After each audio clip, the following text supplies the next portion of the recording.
Shalom bakunzi b'ikiganiro cy'ijambo ry'umunsi, abadusengera, abadushigikira, abaheza abandi biganiro, Yesu abahezagire.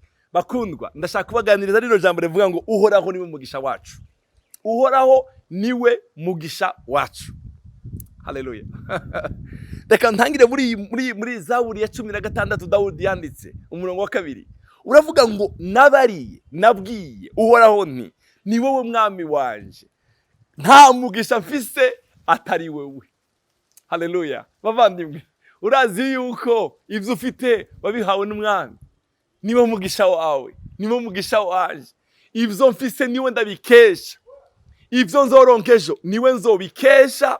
Ubuzima bwanje bwose buri muri we. Nabari uhoraho ndi niwe mwami wanje, nta wundi mugisha mfite atari wewe. Niwe mugisha wacu. Haleluya. Nta wundi mugisha dufite atari we.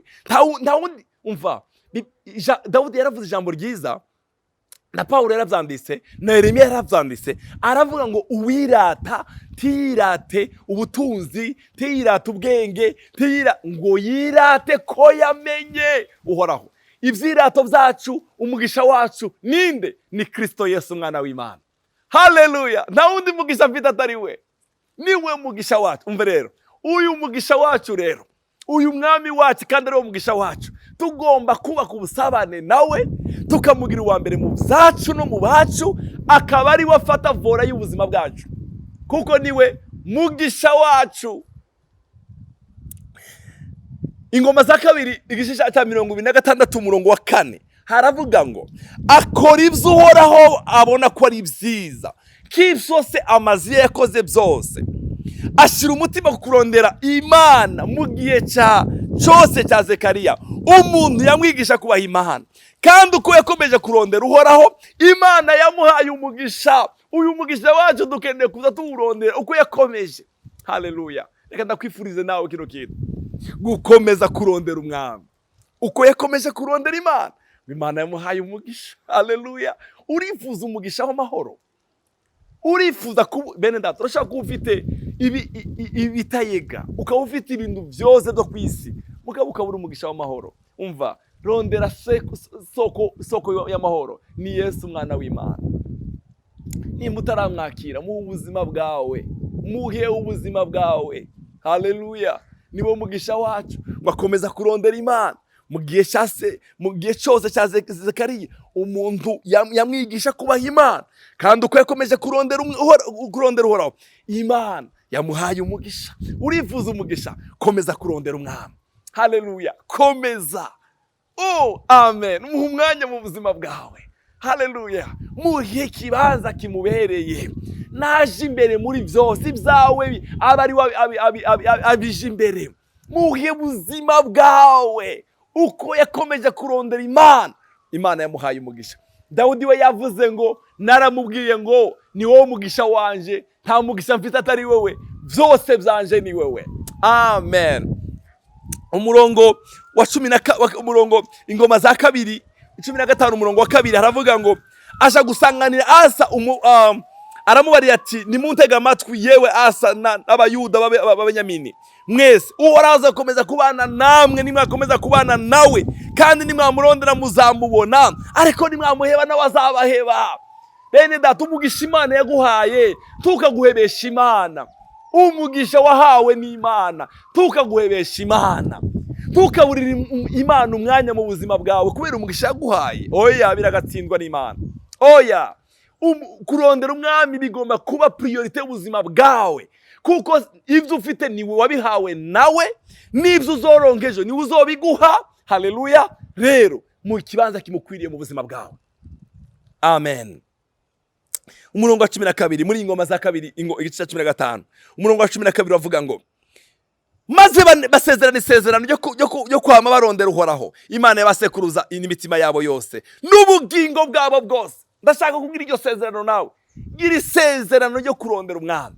Iri ribe isezerano rya buri munsi. Haleluya. Uko uvyuse mu gitondo uvuge ngo Mana, iri ni isezerano ryanje ryo kurondera, ngomba kurondera wewe. Bagira isezerano. Ufite isezerano rihe ryo kurondera umwami? Haleluya. Bene data, kandi hari igihe tunakora tukarondera ivyo aduha gusa, akatari we dushaka. Hari igihe turondera ivyiwe, Mana duhe bino, Mana ugahurirana n'Imana mu gihe ari ibyo uyishakaho. Oya, kurondera umwami ntabwo tuzoyirondera kubera ibyo tuyishakaho, tuzoyirondera kubera ari umwami wacu, tuzoyirondera kubera ari umubyeyi wacu, tuzoyirondera kubera ari byose byacu, tuzoyirondera kubera ko ari byose byacu. Amen. Umurongo wa 15. Kandi abayuda bose iyo ndahiro irabanezereza. Iyo ndahiro yo kurondera umwami igomba kutubera indahiro yo kurondera umwami, kuko bari birahiye bivuye inyuma, bakarondera uhoraho n'umwete wabo wose bakamubona, maze uhoraho abaha kugira umutekano impande zose. Urifuza kugira umutekano impande zose, urondera umwami. Gira isezerano ryo guhora umurondera, ribe isezerano ryawe ry'intahava. Amen. Uko uzokomeza kumurondera azoguha umutekano impande zose. Urifuza umutekano impande zose, shishikara mu buzima bwo kurondera umwami, shishikara mu buzima bwo kurondera umwami wawe. Yesu aguha umugisha, niwo mugisha wacu. Dawudi yavuze ngo nabari uhoraho niwo mwami wanje, nta wundi mugisha mfise atari wowe. Haleluya. Nta wundi mugisha ufite mukundwa, umugisha wacu ni Yesu, umugisha wacu ni Yesu. Kandi bene data, ubuzima ibihe biza bisibikanya. Umva, uko uzokomeza kurondera umwami niko azoguheza umugisha. Umurongo wa nyuma wavuze ngo azaduha n'umutekano impande zose, azaduha n'umutekano impande zose. Yesu aguhezagire kandi aguha umugisha, niwo mugisha wacu. Yesu niwo mugisha wacu. Dusenge. Turagukunda Yesu, turagushimiye ko ari wowe mugisha wacu, ni wowe mugisha wacu. Amen. Ni wowe mugisha wacu. Haleluya. Nabari uhoraho ni wowe mwami wanje, nta mugisha mfise atari wowe. Ni wowe mugisha wacu, ni wowe mugisha w'imiryango yacu, ni wowe mugisha w'igihugu cyacu, ni wowe mugisha wacu mwami. Ndasenze ngo tugire rino sezerano natwe ryo guhora kubaka ubusabane bwacu nawe, ryo guhora turondera wewe. Amen. Haleluya. Ni wowe mugisha wacu mwami. Icubahiro kibi cyawe mu izina rya Yesu. Amen. Ndabifurije guhora murondera umwami, azobaho umugisha, abahe n'umutekano impande zose. Muri umugisha. Mana, mana, mana, mana.